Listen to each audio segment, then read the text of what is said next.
Sport of kings? My bookmaker lives like one. I'll bet. You admiring your polished prose? No, your picture.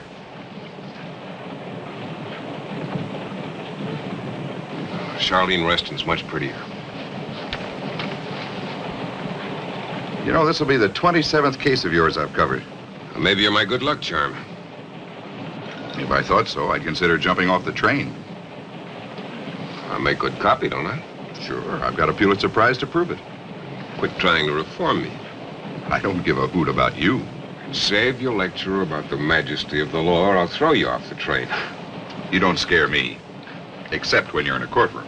Springfield in 5 minutes, sir. Oh, well, Willie. Agreed. Forget the change. Thank you very much, Mr. Blaine.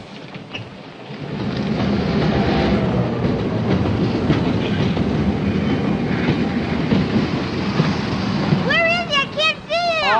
All right. Take it easy now. Don't run. There he is. Hey! Oh, look at you. Golly, how big you are. Hello, Diane. Hello, Jim. Here, let me look at you. Grown, haven't they? So fast. How are the electric trains? Haven't got them anymore. They're mine now. How's your mother? She's fine. Why can't we go with you, Dad? Maybe you can join me. You can stay in Desert Valley. The boys are in school. Well, just for a week. Can't we, Ma? Sometimes we get sick and stay out that long. Your father will be very busy. We'd only be in the way. Yeah, Mommy's right. Now, you take care of everything, you hear? I gotta go. You're big guys now. You take care of Mommy and look after her. I'll write to you. I'll call you as soon as I get there. Bye. Bye.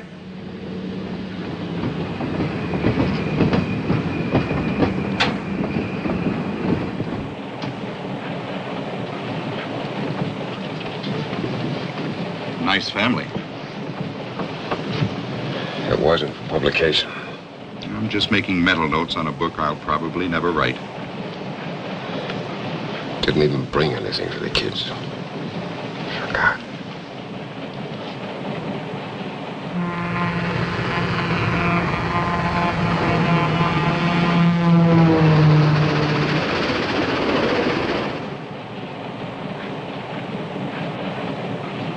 Like to read something interesting? What's it from? Convict number 673066, namely Benson Powell. What's the point? The point? A miscarriage of justice. I think he's innocent. One, please.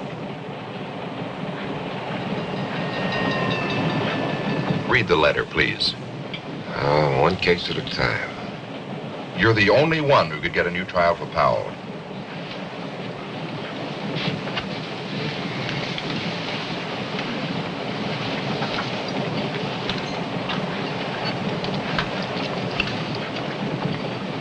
I can recommend a fillet of sole. I've decided on the steak. Rare? Yes. May I? Thank you.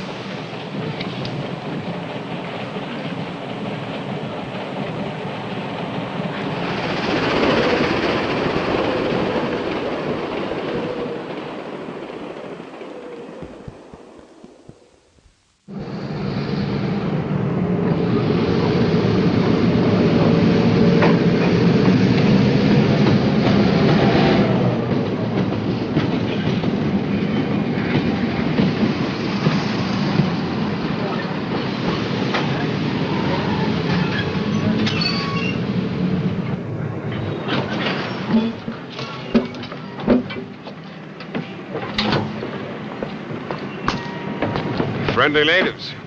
Don't throw pennies. Hello, I'm Paul Vernon. Well, hello. Ralph Adams, New York Bulletin. How do you do? Hello. Pleasant trip? Unusually. Nice welcoming committee. All prospective jurors. Well, at least the weather's warm. I'll see you later at the hotel. All right. The car's over this way. Oh, fine. Thank you very much. You want to follow us with those two?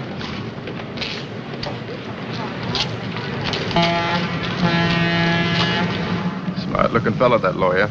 Mm-hmm. If it had been real smart, he never would have left New York.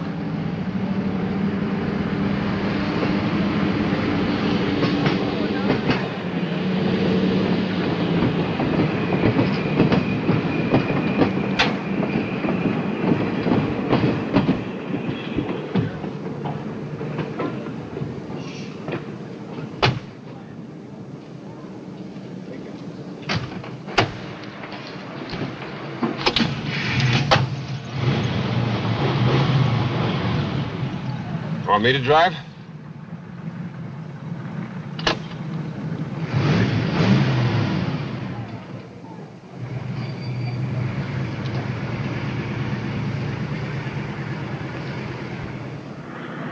Man could relax out here. With what's confronting you, I hardly think so.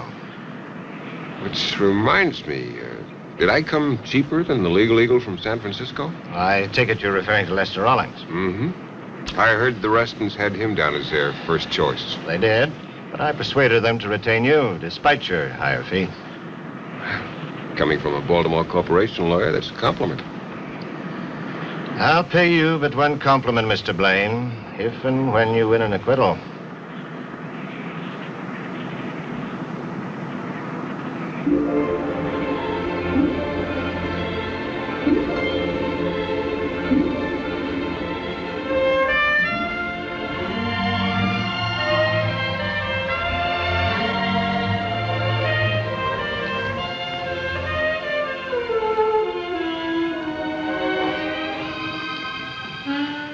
Mrs. Reston? Mr. Blaine. How do you do? How's the water? Find out for yourself. Oh, Paul, dig out a pair of trunks for Mr. Blaine. Looks inviting.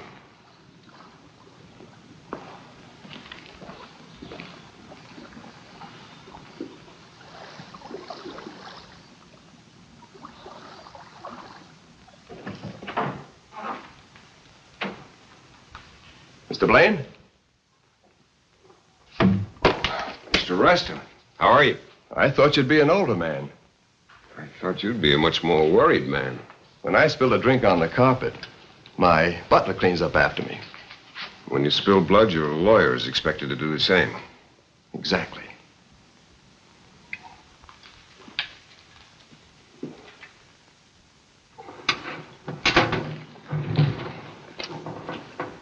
Did Larry Bell assault you?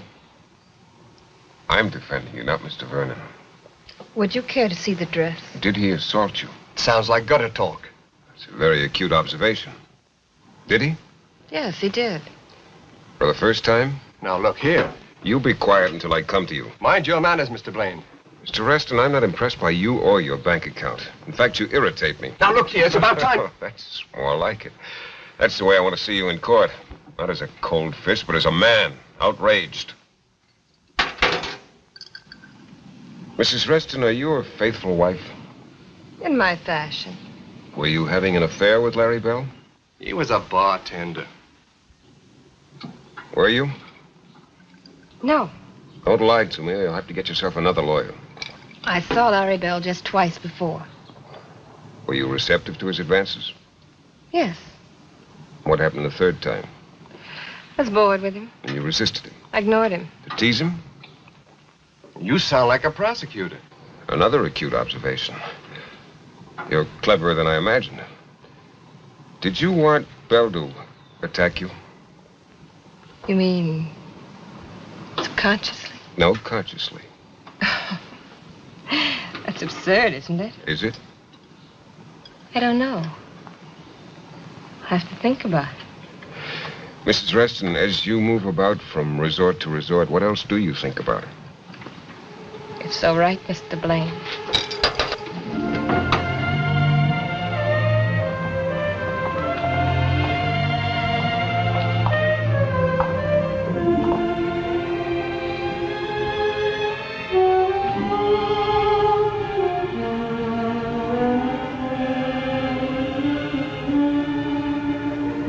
I'll be at the Bolton Hotel.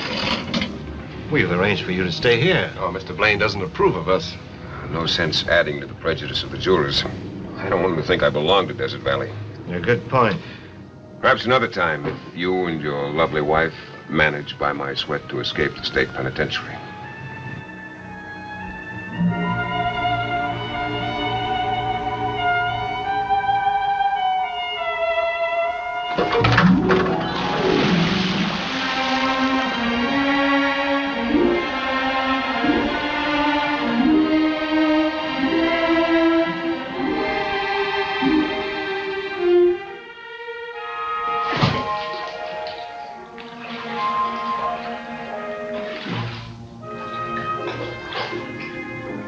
I'll be seeing you, Mr. Blaine.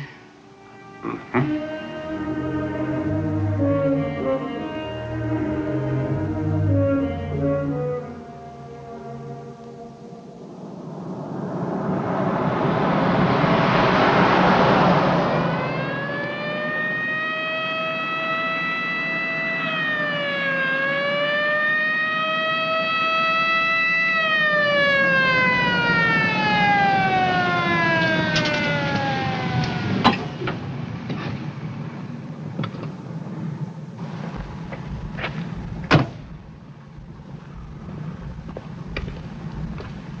Honestly, I was only doing 80. I'll take your word for it, Mr. Blaine.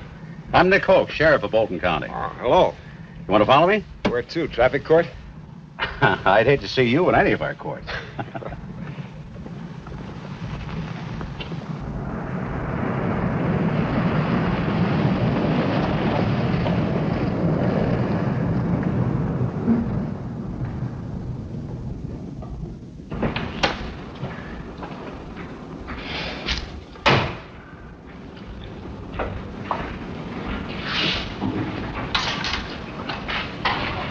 Thanks. Where are we going?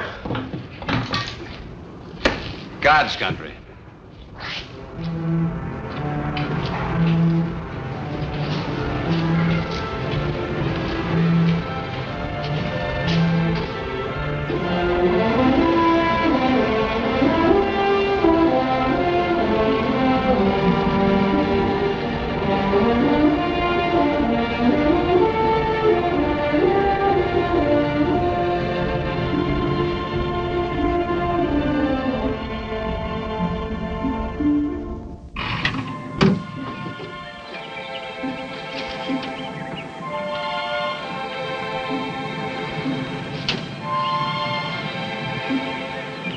We got us a visitor from New York. Hello. How about a couple of beers? Mr. Blaine? Did you ever see anything like this before? It's beautiful. No swimming pools. None of those fancy Hawaiian sports shirts like in Desert Valley. Yeah, it cost me a pretty penny to level this off and dig a well. Is this your place? Mm-hmm. But Who, Hank and Sarah? Yeah. They run it for me. Thanks. Thank you. Well, I'd call it a natural paradise if I hadn't seen Hank and Sarah. They look to me like the loneliest and unhappiest people I've ever seen. Well, they got reason to be. You see, their son was shot down and killed last week. They're Larry Bell's folks. Larry Bell could run a round-year-over you. Yep. He could have been one of the greatest halfbacks of all time.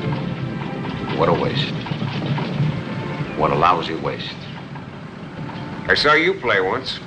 Yep. You did? Yeah. Where? Chicago. College All-Star game, 1937. I remember you made a diving catch for a touchdown. That was the last game I ever played. You were All-American then, weren't you? No, not exactly. Those Eastern newspaper guys. Well, that's a long time ago. You know, some nights I get to dreaming like I'm still playing. I'll never forget one night in my sleep, I busted right out of bed like I was going for a long pass. Crashed right into a window.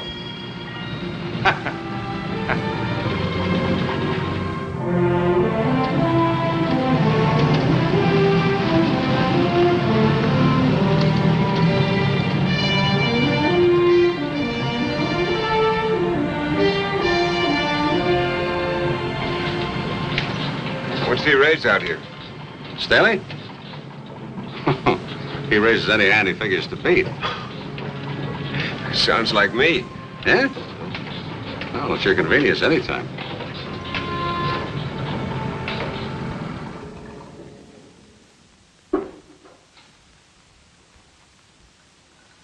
It's swanky, all right. Mm-hmm. The governor stays here when he's in town.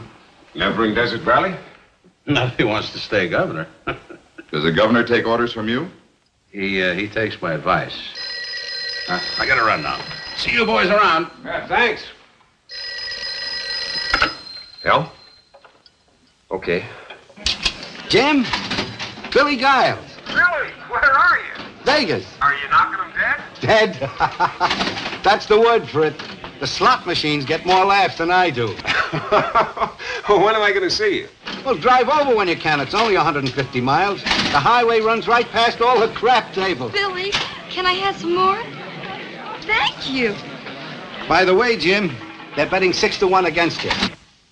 You get 10 grand down for me. Now, seriously, Jim, I hated to see you take this one.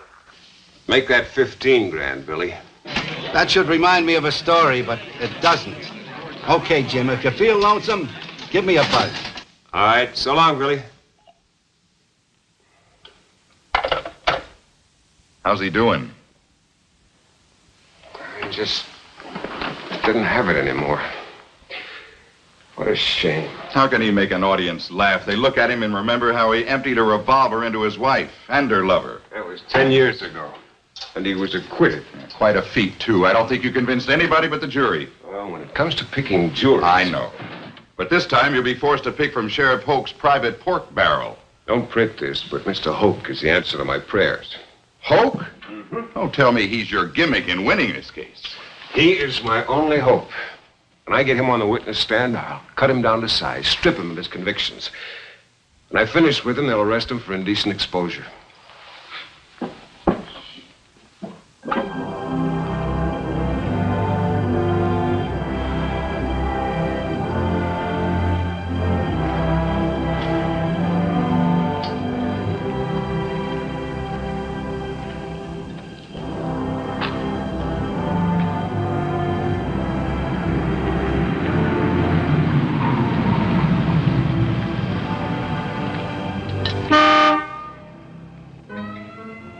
Hello?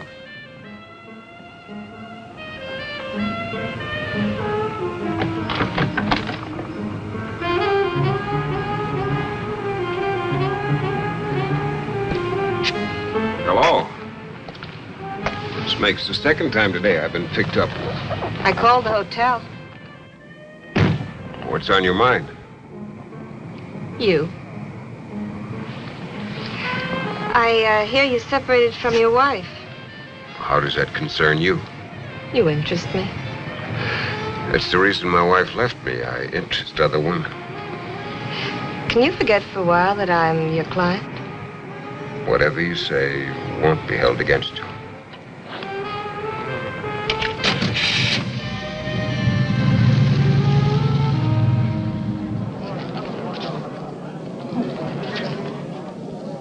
And where, Sheriff, did you see them together? At the Waterhole Tavern, where Larry was tending bar. Was Mr. Reston there also? If he was, I didn't see him. What did you see? Mrs. Reston, sitting at the bar alone, acting chummy with Larry. In your conversations with Larry Bell, did he ever mention Mrs. Reston by name? Nah. He always called her that rich babe from Baltimore. You recall his exact words concerning his relations with Mrs. Reston? Yes. He said, I'm making time with her. Thank you, Sheriff. I now turn you over to the New York lawyer. Your witness.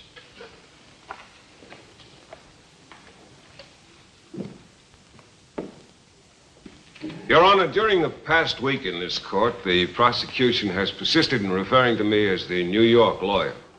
It appears there's another defendant in the case, and the charge is that he is from New York City. To that count, I plead guilty as charged.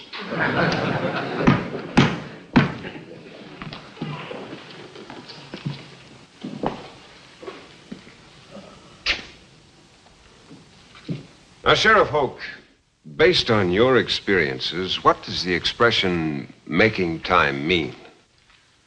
Well, it means that Larry Bell was having relations with Mrs. Reston. Had you always found Larry Bell to be truthful? Yes, I have. You were like father and son. We were very close. Like father and son? Yes. Was Larry Bell always in the habit of discussing his personal affairs with you? Well, like I said, we were very close. Are you married, Sheriff? I was divorced a couple of years ago. That was your only marriage? No, it was my second. Well, how did your first marriage end? Divorce.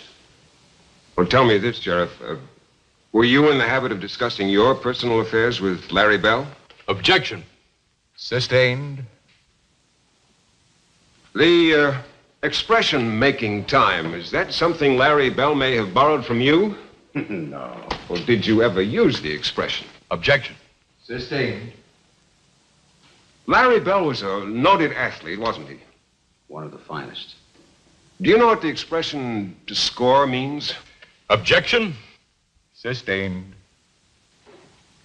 Can you describe Larry Bell's demeanor when he told you he was making time with the babe from Baltimore? I don't think I understand the question. Was he smiling? Yes, I believe he was. Was it a cocksure smile or a smirk? Objection. Sustained. Can you describe the smile? Well, I'd say it was more of a grin. The kind of grin you associate with a man who succeeds with a woman. Objection. Sustained. Now, Sheriff Hoke, is it a fact that the State University Alumni Association a few years ago voted you the outstanding football player in the history of the school? Well, yes, that's a fact. Did you graduate from State University? Yes, I did. Is it a fact that Larry Bell was a star halfback for Bolton High School? Yes, sir. Can you tell me if many colleges offered him athletic scholarships? Oh, yes, there are a great many. Well, how many would you say? At least 50. And which college did he choose? State University. Because you advised him to do so? Yes. Because he was your protege and you wanted him to follow in your footsteps? Yes. Did Larry Bell graduate from State University? No, he didn't. What prevented him from graduating? He flunked out. I assume you're using that expression in the scholastic sense. Yes, Larry failed in too many courses, and so he was expelled. For academic failure? That's right. Mm-hmm. Do you recall the particular courses he failed? Well, as a matter of fact, I do, yes. It was European history, English literature, and sociology. Isn't it a fact that Larry Bell was being tutored in those very courses by an instructor who was on the payroll of the State University Athletic Department? Yes, but that's common practice. Has State University de-emphasized football? No, we haven't. Then a victory on the gridiron is as important today as it was in your time, is it not? Probably so. Wasn't Larry Bell a sophomore sensation for State University? By that I mean, wasn't he, more than any other man on the team, responsible for a highly successful football season? Probably. Sheriff, did you make any attempt to keep the university authorities from expelling Larry Bell? Yes, I did. Did you make a special trip to the campus? I did. And yet you failed. Why? Well, like I told you, Larry failed in 3 subjects. He just couldn't knuckle down to studying. Do you recall an incident occurring at State University in the same month of that year? An incident? Well, perhaps I used the wrong word. I'm referring to a collegiate prank commonly known as a panty raid. Well, that was happening in lots of colleges, all over the country. But it did happen at State University. Yes, it did. On April 12, 1955? Well, I'd have to take your word for that. Did Larry Bell ever mention anything about it to you? No, he didn't. Knowing Larry Bell, do you think he participated in this so-called prank? I don't know. You don't know Larry Bell? I don't know whether he had anything to do with it. Is the term panty raid perfectly clear to you? Certainly. The boys raided some sororities and girl dormitories and made off with some feminine undergarments. Where were those garments? Oh, in dresser drawers or on the clotheslines, I guess. Are you on the mailing list of the State University Tiger, the student newspaper? I am. Do you recall an item in the issue of April 15th, 1955, in the gossip column Campus Capers? I only read the sports pages. Then you must have missed the following item. The Ivy Line has it from eyewitnesses that one not-so-sophomore-ish sophomore pilfered his trophy from a very petite and perturbed frosh co-ed. No, I never read that item. Do you recall the date Larry Bell was expelled from State University? April 1955. April 18? I believe so. Is it a fact, Sheriff Hoke, that the final examinations for the spring semester are held during the last week of the month of May? It is. Then Larry Bell was expelled at least 5 weeks prior to those examinations, was he not? Something like that. Sheriff, isn't it possible that you were innocently misled into believing that Larry Bell was expelled from State University merely because of academic failure? Thank you, Sheriff.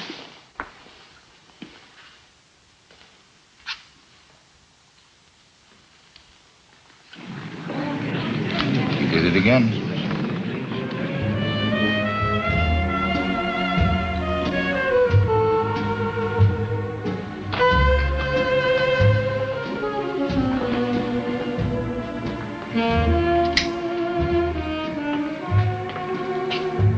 Thank you.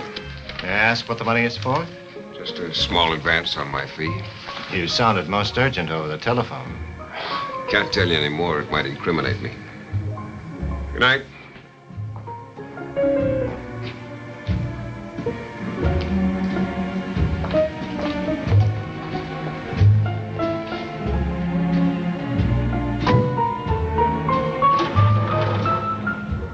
I'll pick you up at the courthouse at 11.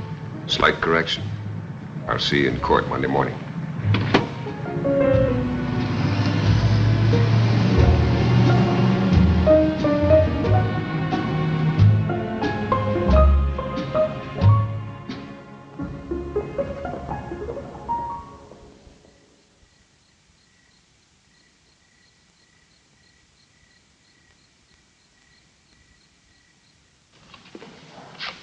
Off the top.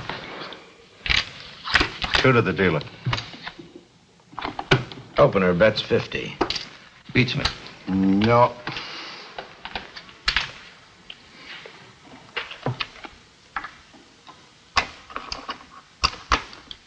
$50 and $200.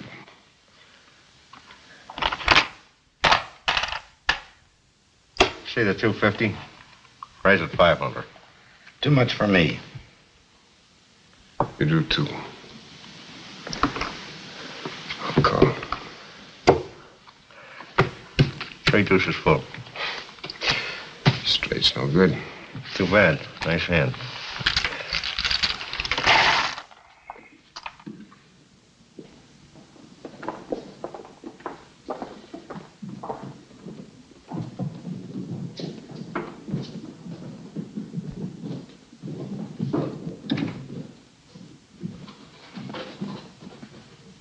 Ladies and gentlemen of the jury, have you arrived at a verdict? We have, Your Honor. How find you? Guilty or not guilty? Not guilty. Court is adjourned. Mr. Blaine, congratulations. Jim, you did it again, boy.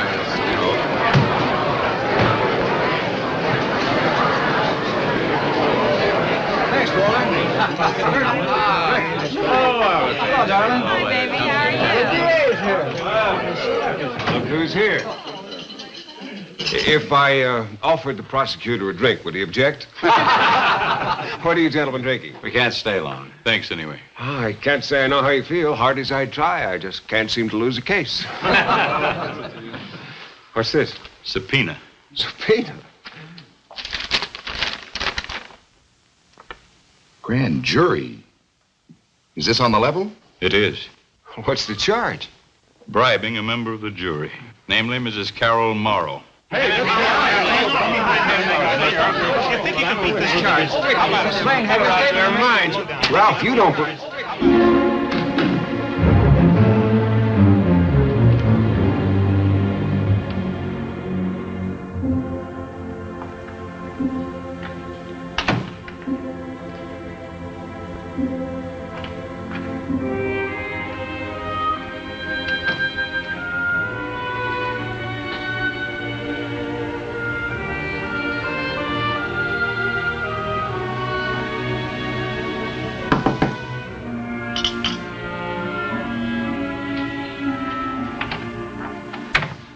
Hello, Billy. Diane, come in.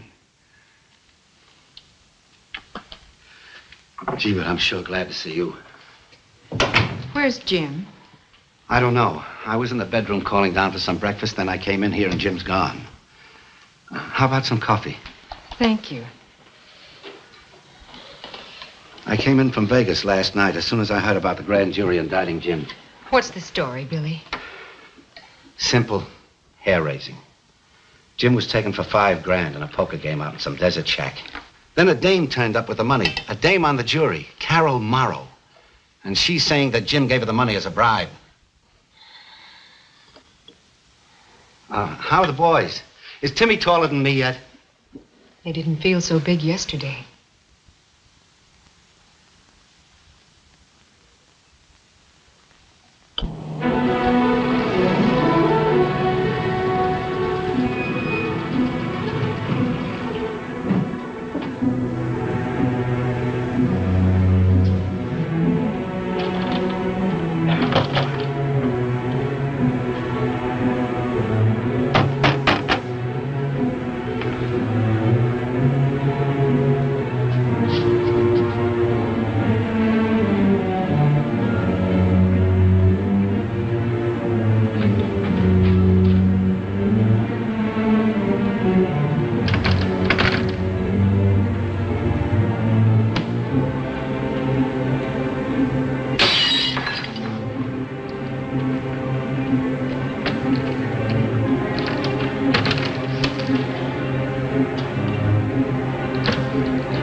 Cut yourself? I admit it. Would you arrest me for attempted suicide? You could tell me if it's stealing your Jeep. No, it's yours anytime you want it. You know where I've been, don't you? Staley's shack, I guess. Should I have found him at home? There's no telling about Staley. No poker table, no chips. Oh? You sure you found the right shack? My only mistake was going there in the first place. Now, where will I find Staley? He comes and goes. And where does he go to? You know something? I never got around to asking him. Have a drink? No, thanks. You won't help me then? Yeah, I'll do all I can. What about the other players? Who were they? Well, the introductions weren't exactly formal, but you mean to tell me you don't know the crowd that plays poker with Staley? I'll try to round some of them up as soon as I can. Sheriff, are you out to get me? I wish you wouldn't think that. Well, I hit you pretty hard in the courtroom. You never raised your voice once. Is Mrs. Morrow a friend of yours? Every voter's a friend of mine. Even if a voter commits perjury? You know something, Mr. Blaine? I'd like to believe you, but it's not easy considering the evidence.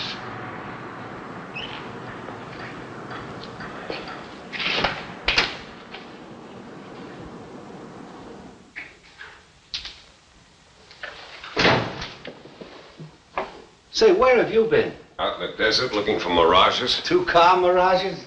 No Staley, no poker table, no chips, no nothing. A frame house, huh?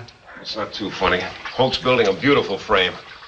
And you'll have 10 years to admire it at the state's expense. You selling me short? Me sell you short? My memory's not that bad. Every morning when I wake up, I look to make sure there are no bars on the windows.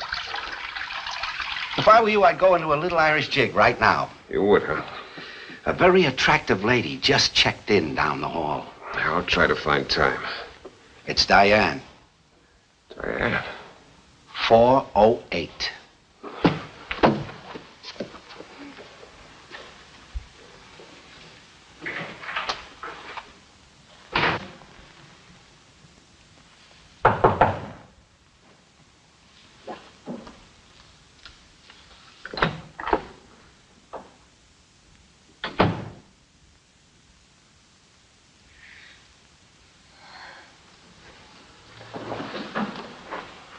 Why didn't you let me know? I was waiting for your call. I wasn't thinking. I haven't been thinking straight since they subpoenaed me. How are the kids? Upset. Why didn't you bring them? It's not exactly a holiday. I didn't bribe Mrs. Morrow. How did she get the money? Not from me. I lost the $5,000 in a poker game to some card sharps. And the man who got me into the game collected the money and turned it over to Mrs. Morrow. Who is this man? Nick Hoke, sheriff of Bolton County, friend of the late Larry Bell, foe of the Restons, and victim of a cross-examination by the incomparable James Gordon Blaine. Darling, I've hurt you, but I've never lied to you. I believe you, Jim, and I want to help.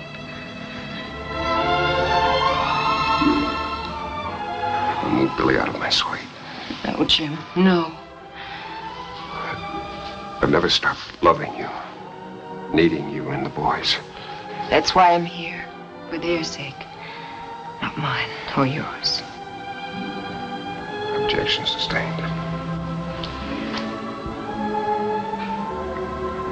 Thanks for being here.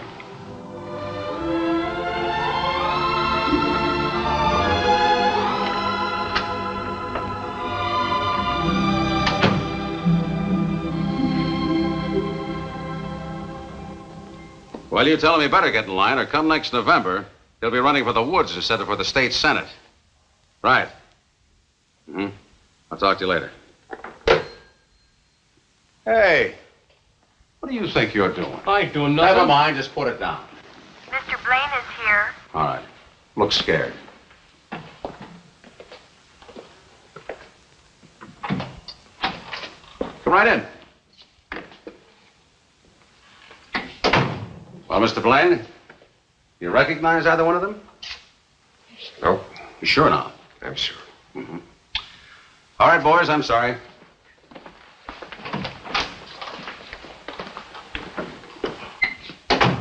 Welcome to Bolton, Mrs. Blaine. Thank you. You too, Mr. Giles. Nice town you got here. The last time I came through, it was so quiet you could hear the pinball machines. That's pretty funny. Say, I'll keep looking around. One of those poker players ought to turn up. Thanks.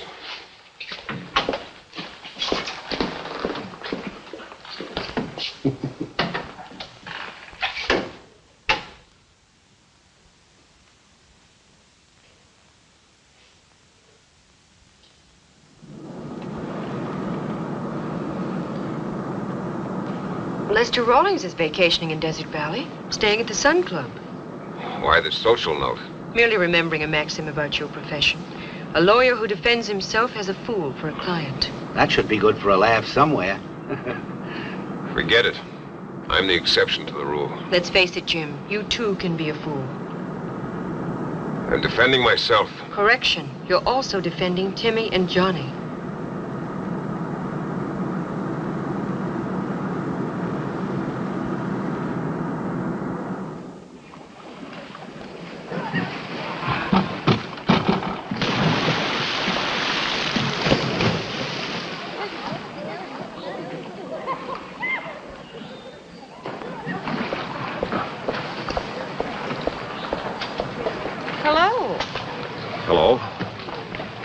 Mr. and Mrs. Reston, my wife Diane, and Billy Giles. How do you do? How do you do? Hi. Join us for a drink? Well, thank you. No, we were just going inside. When did you arrive? This morning. Oh. You have a very remarkable husband. Yes, very remarkable. Well, what's your complaint? I just don't like the mess you made. The mess I made? I didn't ask you to bribe Mrs. Morrow. That was your own stupid idea. If I ever hear you say that again, sir, help me, I'll kill you. You mean you didn't give her the money? No, Mrs. Reston, I didn't. My only mistake was in defending you and your idiot husband. In parting, may I say you deserve each other?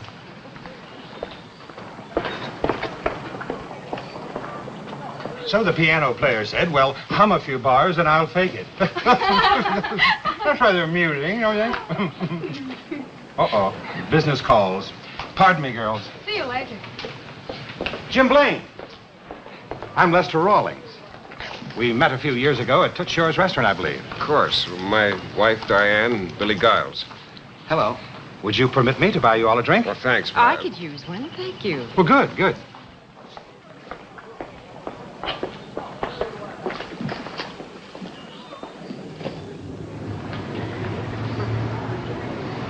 Every time I get a chance to escape from the city, I come down here. It's a great place to relax. You hear that, Jim? You're supposed to relax. It's a local law.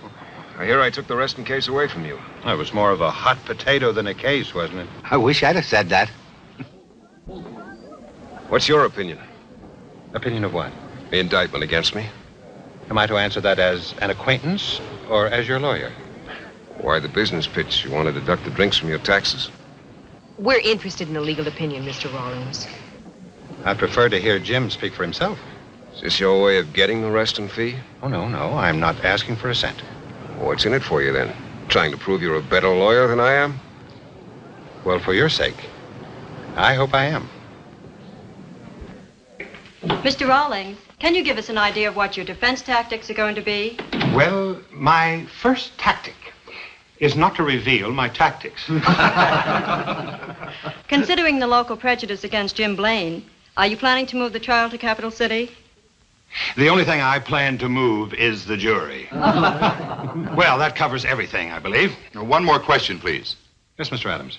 Will the defense be a joint effort?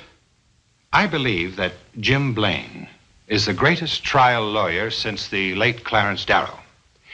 But in this case, Mr. Blaine is going to be the defendant, that and nothing more. Is that so, Jim? You heard the man.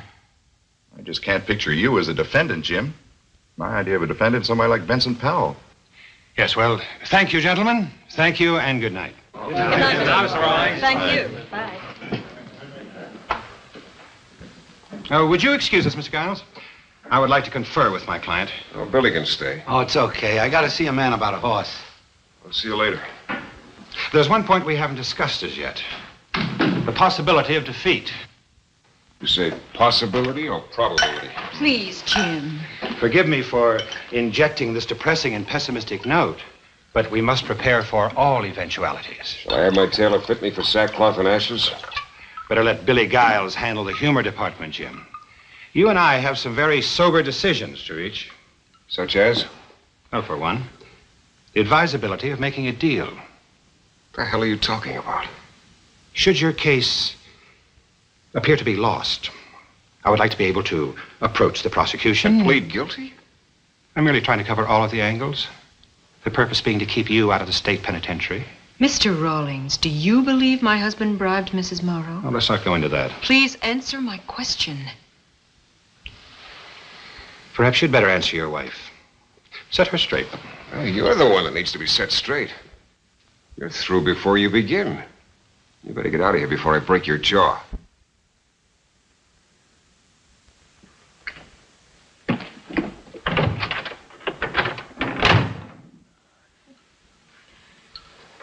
You want a drink? No, thank you. I'm going to bed. Look, was I out of line? No. You referred to me as your husband. Did I? Please stay. I need you. We're still legally man and wife. Did that stop you with Charlene Reston?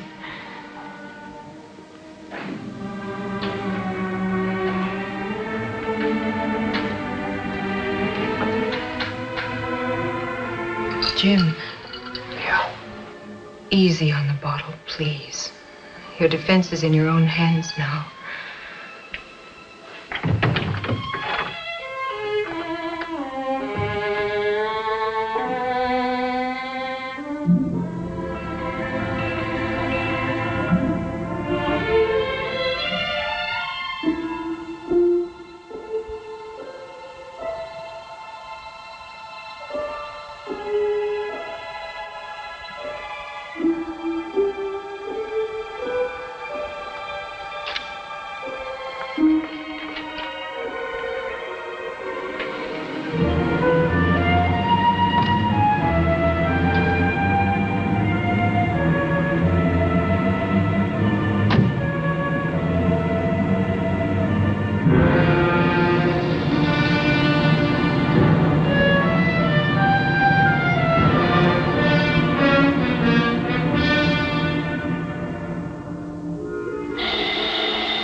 Mrs. Morrow? Yes, what is it? I'd like to speak to you. I'm Mrs. Blaine. May I come in? Go away. Go away. Please, please, I must Leave me alone. Leave me alone.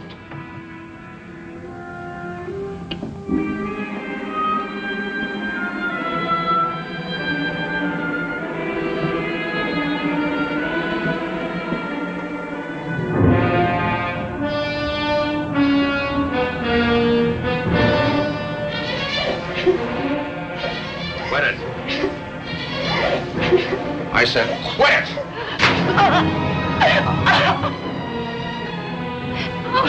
Oh, please, Nick, don't make me go through with it. There's no other way. I'm frightened. I'm frightened. I keep telling you. It's all worked out. What'll happen to me when he gets me on the stand? Oh, please, Nick. That's why we're in this, because what Blaine did to me in the stand. Get this through your head. It's not that New York lawyer you have to be afraid of. It's me.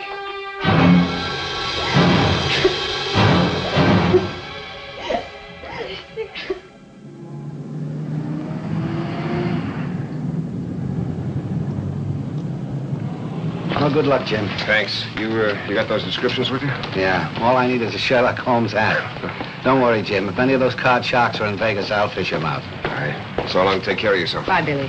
I'll be seeing you.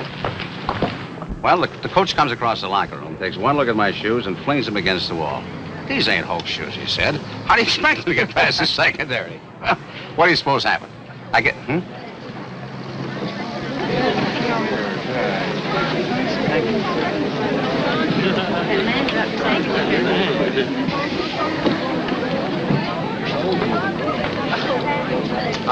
All right. Break it up. Come on, move, pronto. Sorry.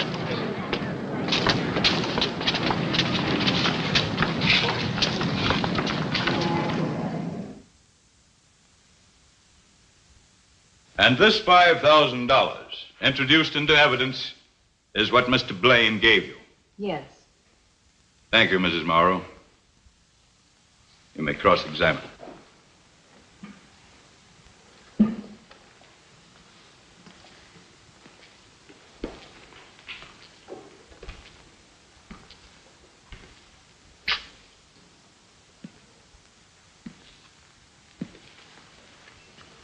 Mrs. Morrow, how long have you been a widow? 6 years.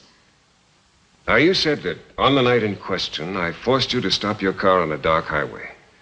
You said that I got into your car and gave you $5,000 to make certain you would vote to acquit my clients. Is that your testimony? Yes, it is.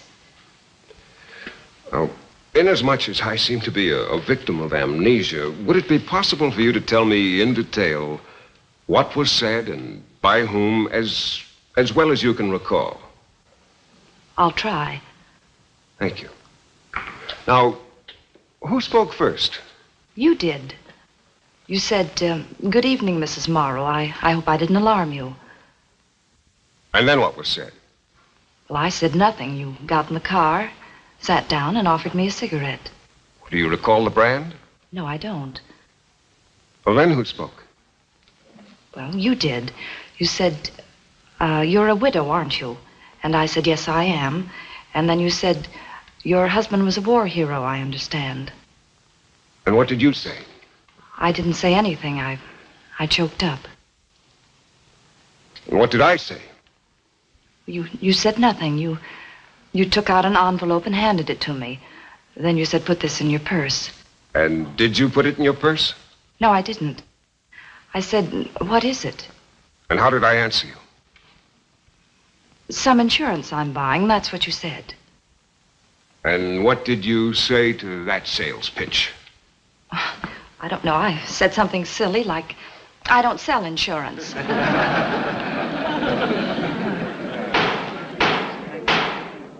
Mrs. Morrow, what are you trying to sell this court? Nothing. Nothing but the truth. Is truth for sale? Objection. Sustained. Mrs. Morrow, have you ever run afoul of the law? No. Have you ever had any difficulty with your taxes? No. Have you ever been involved in a lawsuit? No. Have you ever committed any traffic violations? No. You're a law-abiding citizen. I do the best I can. Are you in debt? No. Are you addicted to drugs? No. To drinking? No. To gambling? No. Are you being blackmailed by anybody? No. Are you pressed for money? No. You own a beauty parlor? Yes. You're the sole owner? Yes. Your business is profitable? Yes. Now, Mrs. Morrow, you have described yourself as a decent, law-abiding citizen. You own your own business. You're a woman of property and propriety. Do you want the court and this jury to believe that a person of your character and your standing in the community would accept a bribe of $5,000 from anyone, let alone a New York lawyer? Please answer my question. I didn't know what I was doing. You didn't know what you were doing. I didn't know what to do. Did you ask anyone what you should do? No, I was afraid to. Well, who were you afraid of? Me? Yes. Did I threaten you with physical violence? No. Did I threaten you at all? No. Are you afraid right this minute? Yes. Of me? Yes. Because I might show the court that you're perjuring yourself? I'm telling the truth. So help you God? Yes. Does the tone of my voice disturb you? Yes. Do you dislike me? Yes. Do you hate me? Yes. Because I'm a New York lawyer? Yes. Because I defended the Restons? Yes. You wanted to send the Restons to prison, didn't you? Yes. You want to see me go to prison, don't you? Yes. You're lying now because you hate me, isn't that so? I'm not lying. You do hate me, don't you?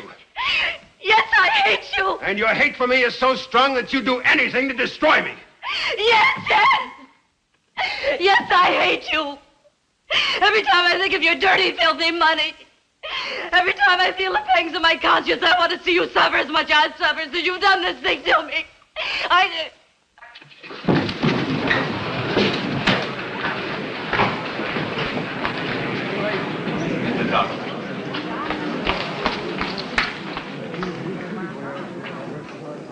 Fool. Poor fool.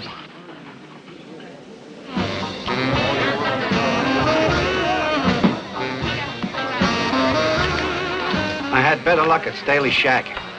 Didn't I bump into you there some time ago? What did you say? Staley's place in Desert Valley.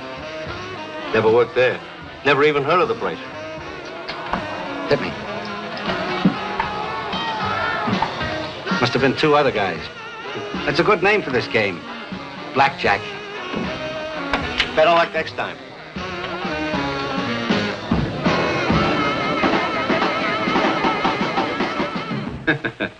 You were so great, you had me believing you. Nick, I'm worried. Come over to the house, please. Don't wait up for me. Nick, please. My other phone's ringing. We can't afford to take any chances now. Good night, baby. Hello? Nick, Cal Morrison. Where are you calling from? Vegas. Listen, Billy Giles just spotted me. I told you to lay low. But, Nick, I had to work. I was short. You lame brain. What did you tell him? I played dumb. Honest, I did, Nick. But he's on his way to Bolton with a picture of me. A picture? Did you autograph it for him? Giles got it from the manager. Listen, it's a picture of the casino in 9 minutes. But good. Get out of Vegas, Cal. Get lost somewhere, and don't let me find you.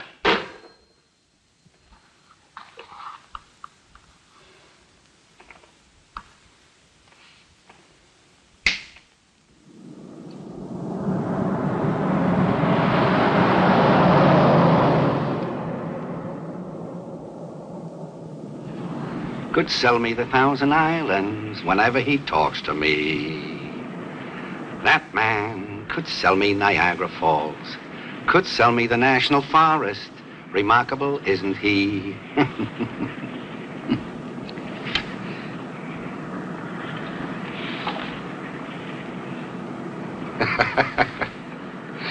Billy Giles, boy detective.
Why don't you go to bed, Jim? Oh, I couldn't sleep if I wanted to.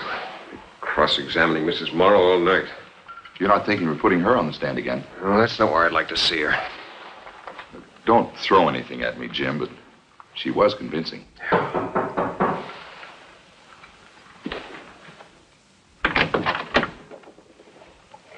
May I come in? Sure. What glad tidings do you bring? It's bad news. What happened? Mrs. Morrow confessed she was lying on the stand? It's about Billy Giles. He's dead. Dead? Oh, no. How'd it happen? Highway accident, about 10 miles out of Desert Valley. Missed a curve. His car plunged down a ravine and burned up. I think he was killed instantly. Anyway, they've got him in the hospital morgue. I got bad news for you. I'm going to get you on the stand. I expected as much. I'm awfully sorry about Billy Giles. He was one of my favorites from way back.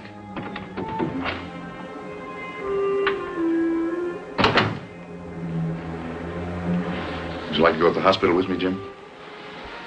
Oh, thanks, sir. We'll go over later.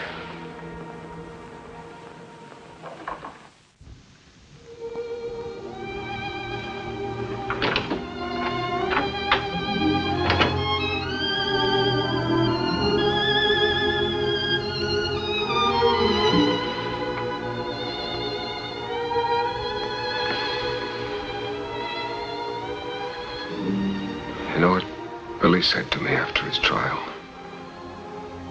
I guess I never told you this. He said, where do I go now, Jim? I said, anywhere you please, you're a free man. He said, am I? Doesn't God know what you and I know? I tried to tell him how important laughter was and how much of it he had to give. He said, how do I open my act now? Funny thing happened to me on the way to the electric chair.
This way.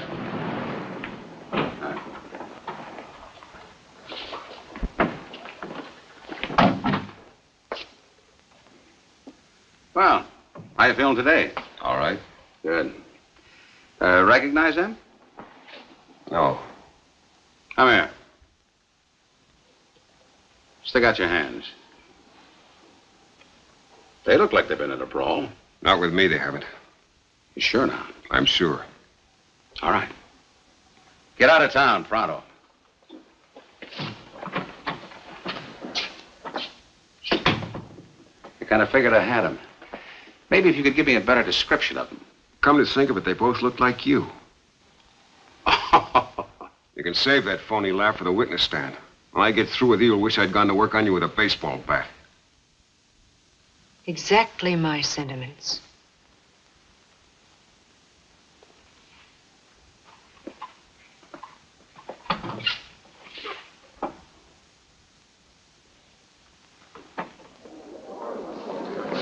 Pardon me, please.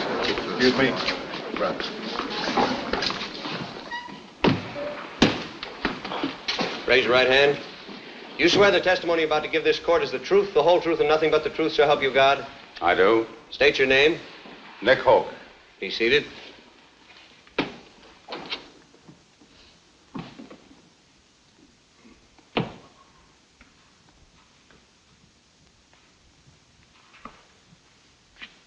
Sheriff Hoke, do you recall the verdict in the Reston case? How could I forget that? Did you agree with the verdict? No. Was the verdict a disappointment to you? Yes. A bitter disappointment? Yes. One of the most bitter disappointments in your life? Yes.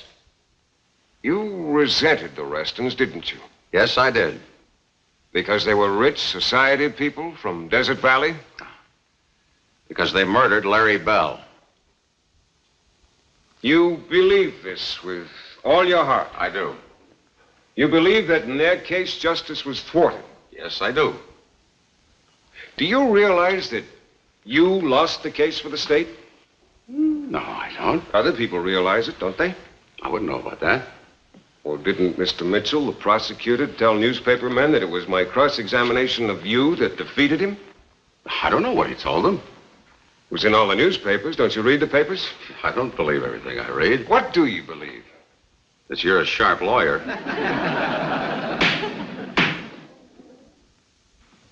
Let me return the compliment. You're the sharpest sheriff I've ever encountered. Are you a vengeful person, Sheriff? Well, I'm human. Human enough to understand that I've severely damaged your stature and reputation? I can't answer that till the next election. You intend to run for re-election to your office? Yes, I do. Would you say it would be helpful to your cause if I were convicted? Probably. Then you're interested in having the jury return a verdict of guilty? Oh, that isn't my job. I didn't ask about your job. I asked about your interest. Well, I think that justice will be done. What is justice in this case? That's for the jury to decide. Well, what have you decided? It's not my decision to make. You do make decisions, however, don't you? Well, I have to, yes. Weren't you forced to make a fateful decision about me? I don't know what you're talking about. I'm talking about conspiracy. Do you understand the meaning of the word? Of course I do. Would you admit, if the court decides in my favor, that I was a victim of conspiracy? I'll abide by the jury's verdict. Wouldn't a verdict of not guilty mean that the jury believes I was a victim of conspiracy? I guess so. Assuming that such is their verdict, that would mean that some person or persons unknown did willfully plot to ruin my reputation and throw me into prison, would it not? Could be. This would also involve Mrs. Carol Morrow, would it not? Might. And if the jury feels that I have told the truth, then it must assume that Mrs. Morrow was lying. Isn't that right? I guess so. Would it not also be possible that Rod Staley and his poker companions could be involved in the same conspiracy? Oh, I couldn't say about that. Remember now, hypothetically at least, I have been acquitted. Then if I did lose the money in a poker game and the same money turned up in Mrs. Morrow's possession, does it not stand to reason that someone other than I gave the money to Mrs. Morrow? I don't follow you. Shall I repeat the question for you? If it's important enough for you. Isn't your name and reputation important to you? I'm not on trial Will here. you admit that I am? Yes. Will you also admit this, that it was you who told me about the poker games at Staley's house? Yes. And wasn't it you who specifically invited me to participate in a poker game at Staley's house on the night of February 24? Yes. And didn't you tell me I could use your Jeep to get to Staley's house? Yes. Why were you doing these things? Well, I was just trying to oblige you. Why would you want to oblige me? Well, I try to oblige all of my friends. Do you mean to tell this court that you regarded me as your friend? Well, yes. Now, Mr. Hoke, how could I ever be your friend? I'm a New York lawyer. The last time I had you on the stand, I made a fool of you. I've got you on the stand this moment trying to make a liar, a perjurer, and a conspirator out of you. And you persist in regarding me as a friend. Can you tell the court any incident, moment, time, or place, when or where I showed any sign of friendship for you? Your Honor, may I remind Mr. Blaine that he's conducting a direct examination and that he's attempting to impeach his own witness.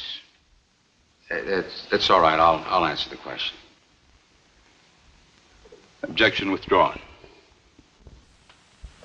Well, it was the first day we met. We were driving across the desert in my Jeep and talking about Larry Bell and football, and you said something that kind of surprised me. You mentioned that you'd seen me play once, and you even remembered the game and the date and the pass that I caught to make a touchdown. And you remember that I was an All-American, but something that I missed out on. But the way you said it, it made me feel good. Made me feel real friendly toward you. Well, I know I felt that way because after that I told you something real personal, something that I'd never tell anybody who wasn't a friend.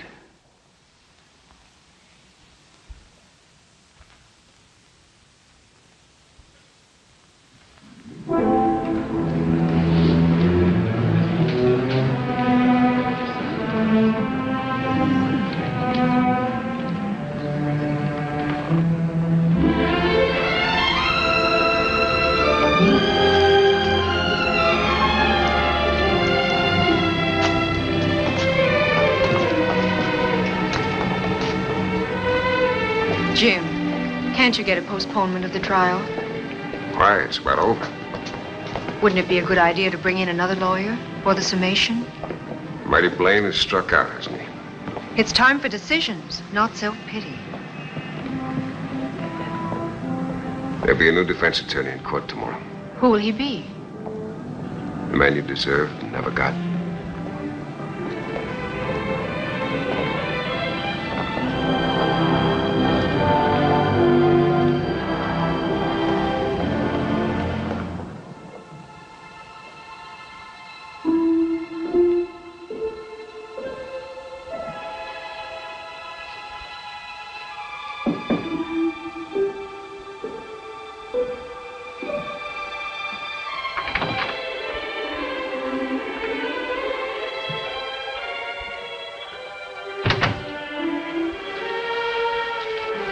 Sleep?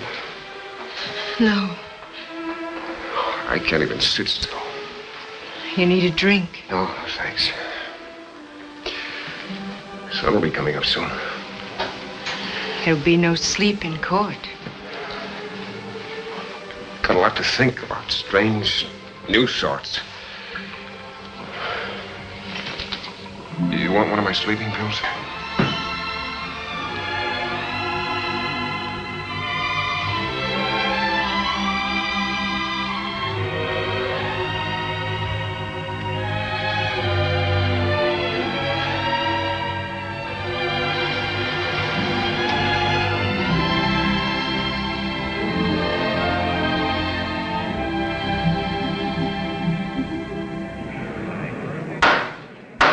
Everybody rise. Superior Court of the County of Bolton is now in session. The Honorable David L. Johnson, judge presiding. Be seated.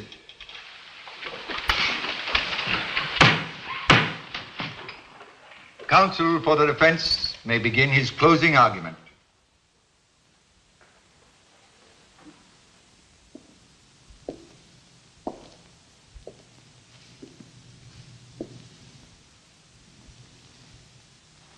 Gentlemen of the jury, you have heard the prosecution refer to me as the criminal lawyer. My only complaint is he seemed to stress the word criminal rather than the word lawyer. Let me tell you how I became a criminal lawyer. First of all, my ambition was to be a corporation lawyer. To have an office in Wall Street, a home in an exclusive suburb, and all the wealth and prestige that I could win. After passing my bar examinations, I knocked on the door of every reputable law firm in New York. But no luck. Why? Because I was a night school lawyer. I stood no chance against the men from the Ivy League law schools. To eat, I became a process server. I drove a taxi. I delivered Christmas mail. Until one day, someone remembered I was a lawyer. That someone was a ward leader. It seems a boy was being tried for burglary, a hopeless case. And I was paid $25 to go through the motions. Well, the boy was acquitted. And after a few more cases like that, the underworld discovered me. And soon I was the mouthpiece for racketeers, murderers, dope peddlers, and panderers. My fame increased. My cases were used. Now I was a big criminal lawyer. My fees were exorbitant. Now my clients came from big money and high society. I asked only 3 questions. Could the client pay my fee? Would the case be front page news? And could I win the case? And I won my cases. Until the word went around, if you're guilty, get James Gordon Blaine. That was my reputation. I must confess I enjoyed it. I enjoyed every moment in the courtroom. It was a stage for me, and I never failed to be the principal actor in the drama. I enjoyed the celebration and the notoriety. I enjoyed gambling with life and death. This note of apology is not for my profession, but rather for my own behavior. Or, if you will, misbehavior. Bear this in mind, please. None of us is immune to accusations and indictments. They strike the innocent and guilty alike. And when it happens to you, you demand an experienced and successful lawyer. I could spend hours telling you of innocent men imprisoned and executed because of clumsy and uninspired defenses. A good example of this is the case now before you.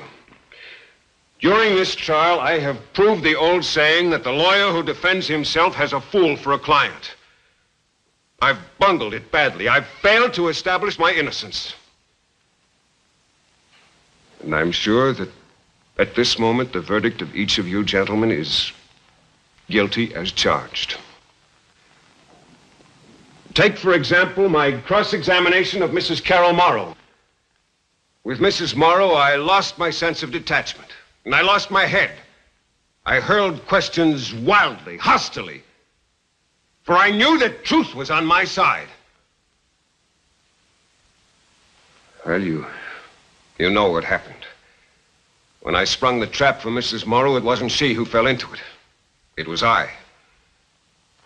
And as she lay there in a dead faint, I stood here not like a great criminal lawyer, but rather like the village idiot. Or take my direct examination of Sheriff Hoke. This time I vowed I wouldn't be trapped by a big lie, and I wasn't. Instead, I was destroyed by the truth. Yes, the truth. A truth crowded out of a mind possessed with just one thought, that I was being framed by Nick Hoke. And yet, these errors seem minor and unimportant when I think of the one glaring and shameful error of my entire career. My blindness to the sanctity of the court. Collier's magazine, in referring to the Reston trial, called it the case of the tattered dress. I think this case now before you might be called the second case of the tattered dress. The tattered dress of justice. I readily confessed to my part in that assault. But I contend that justice has been attacked on a far greater scale. By mob passion, by provincialism, by prejudice, and by conspiracy. In our courts, we aspire to justice.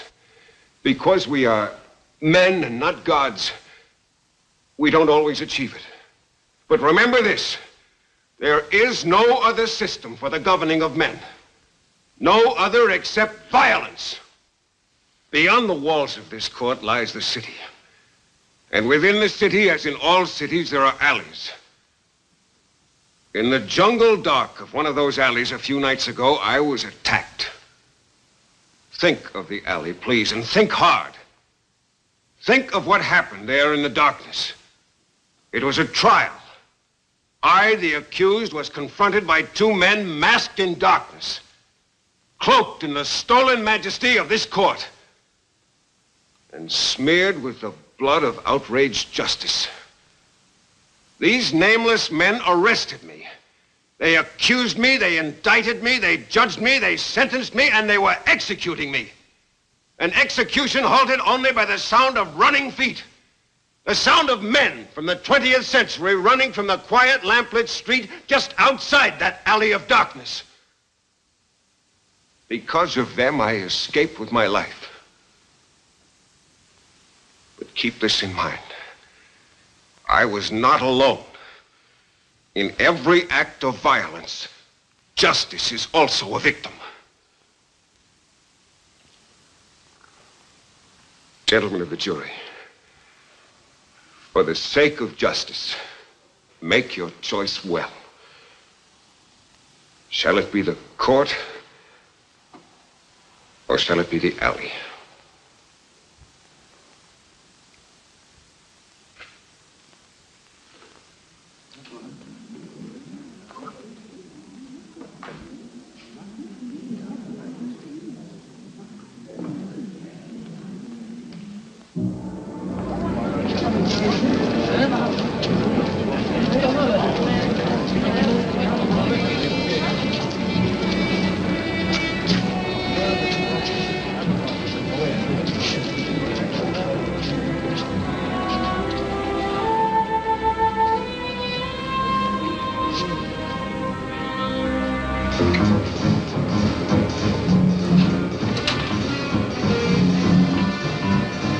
Nick.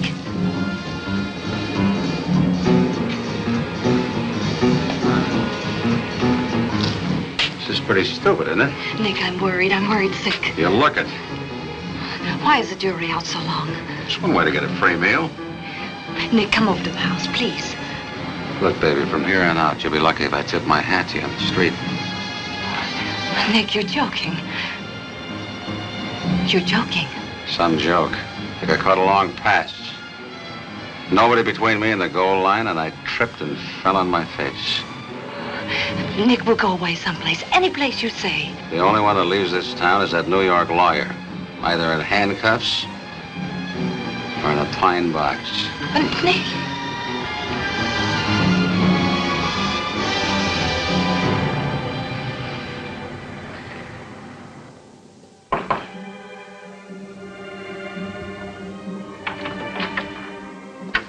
Jury in? Oh, not yet.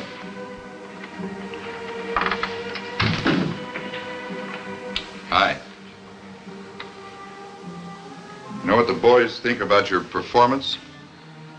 It was no performance. I have to level with you. I'm not sold it was all for real. It's not just me. You haven't sold the other newspaper men or the public. You're even saying that the way you tripped yourself up with Mrs. Morrow and Hoke, well, it was all part of the act. Act? That was an act, may God strike me dead. Sorry, Jim, that's the way it is.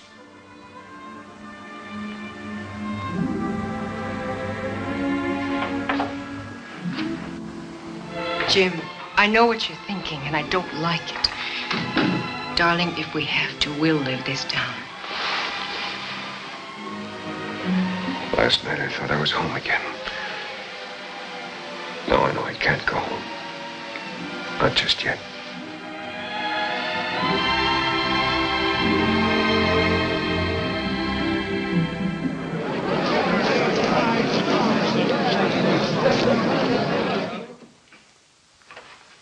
Be seated.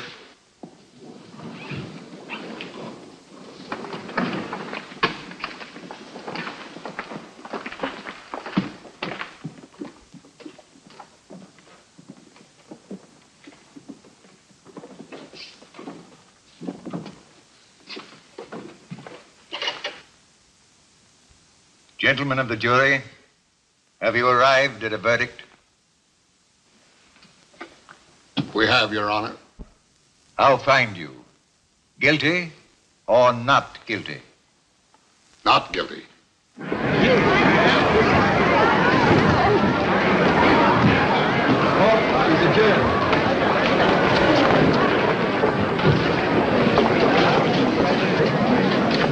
Mr. Blaine, congratulations.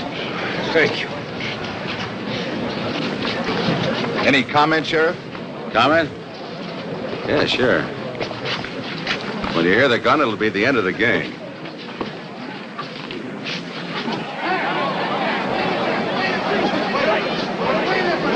There she is. Move over. How do you feel feel about this thing, Mrs. Morrow? Oh, come on, give us a break. Leave me alone.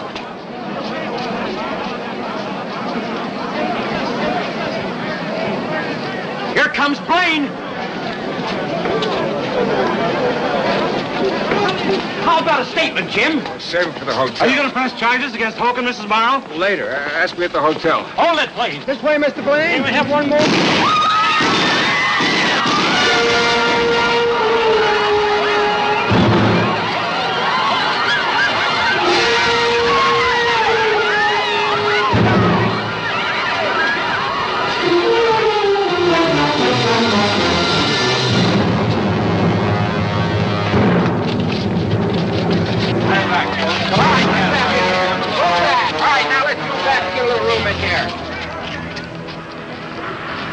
Jim, how do I begin to apologize?